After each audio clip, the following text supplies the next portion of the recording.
Before I went to Masada, I went to Holy Cross College in Ryde. And when I went there, I was bullied by roughly 70 out of 120 of my grade. So I said to my mum that I'd like to change school.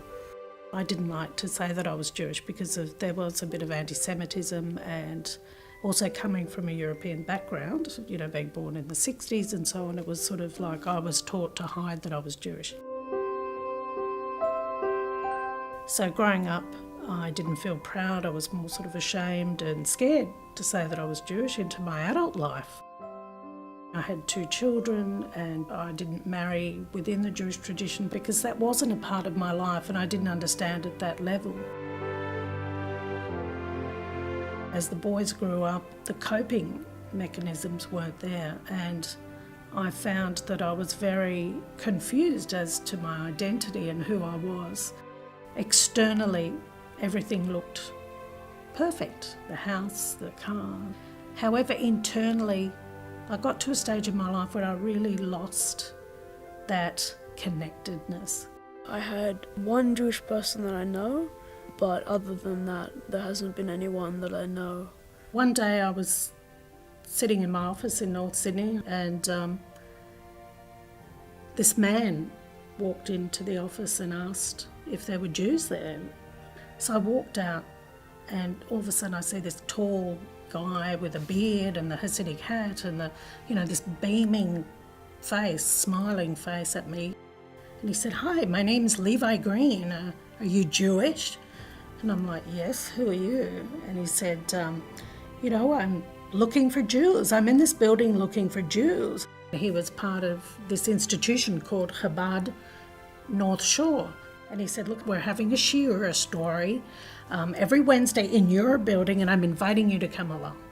And then he walked out, and it was just so weird. And I thought, you know what, I'm going to go.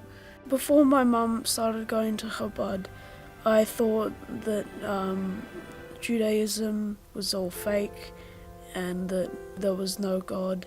And I went to this meeting the next Wednesday, and he said to me, "Simone, what does it mean for you to be a Jew?" And I said, "Nothing." And he said, "Oh, really? Oh, okay, tell me about that." Now I think of a rabbi as someone that's easy to approach and as someone that can help people learn about Judaism in a different way compared to just a teacher. I walked away and I thought, that was really interesting. It was very intellectual and it was philosophical, and there was fun, and there was, sharing information, and I thought, I feel really inspired. I thought a Hasidic Jew didn't really speak about things, everyday things. I thought they were just praying all day long and were very strict, and this guy was laughing and full of passion and love and cracking jokes and this that, and the other. And then all of a sudden one day I got an email saying, "I'm going back to America." And I was shattered, to be honest. I was really sad and I started crying and I thought, what's this all about? After a month or so, I wrote to him and I said, "I really miss you. I really miss the stories and so on." And he said to me, "Why don't you go to the Chabad in the North Shore?" The people at Chabad have been really warm and accepting, especially the programs that the Bach Room have made to make me feel more accepted. I've been made to feel very welcome and to help me fit into the Jewish religion. I rang up my dad and I said, "Have you heard of Chabad?" And he said, "Yeah, of course. I've heard the Chabad people are really nice. They're very accepting." So I went along and I was brought into a place of understanding, of values, of Jewish life at a level that is incomprehensible. That day changed my whole life.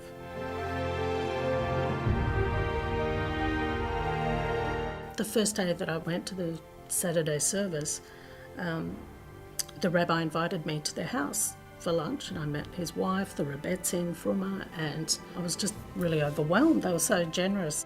My mum had started going to Chabad and she suggested going to Masada. I feel privileged to go to a school with other Jews because I get a better perspective for religion compared to my last school. What they do is they show you skills on how to have a life that's worth living, how to have a meaningful life with Jewish values, of course. And to each and every person, it's an individual perspective. My 12-year-old son is going to a Jewish school. He's about to do his bar mitzvah. I feel excited to have my bar mitzvah because for me it's like a formal way of becoming a Jew. I do have a lot of questions, but they actually answer the questions instead of just putting them aside. I've never felt so comfortable in a place where I don't know anybody. I've never felt so warm and that inviting feeling. I feel so much happier now. I wish I found Chabad 30 years ago. I feel proud to be Jewish and I'm excited to learn more about my Judaism. One day out of the blue, my son Hamish came up to me and he said, "Oh, Mama, shall I start wearing this now?" And I said, "What?" And he pulled out a Magen David that my mother had given to him when he was little. I think the work that Chabad does is really important for people like me and my son. It's enabled us to come back home.